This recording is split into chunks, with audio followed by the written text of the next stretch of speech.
Okay, let's take a look at the Bantam Tools automated Fusion 360 template.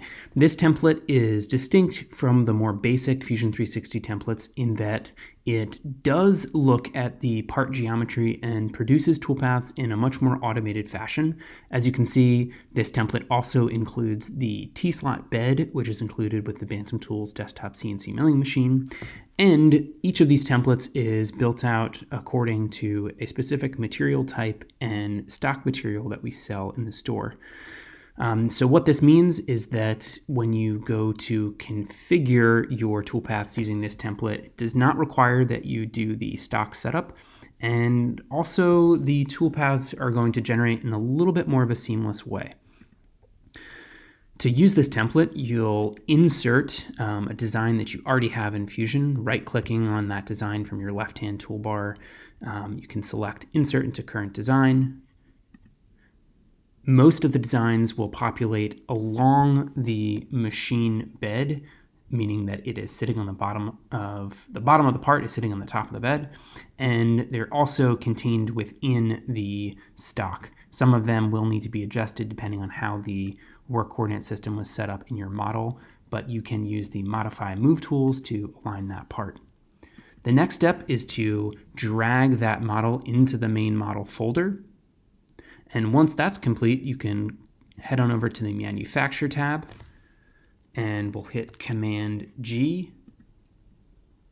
And all of these toolpaths will generate looking at this specific part.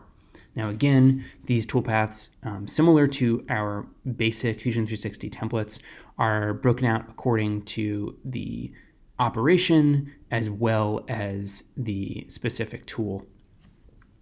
All of the speeds and feeds in this template are pertaining to Delrin, and the other templates are broken out again according to type of material, so the speeds and feeds will also be adjusted before you jump in according to that material.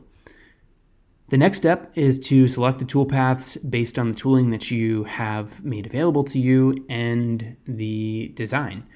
So I may only, for this particular design, may want to post-process this 6mm single flute adaptive roughing, followed by this 6mm contour, outer contour, inner contour. Again, note that we did not need to select the outer or inner machining boundaries, whereas we did need to do that in the more basic templates.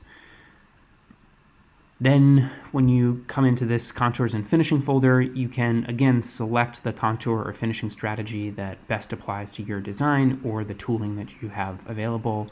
And again, right click, post-process that file, or you can post-process in a collection.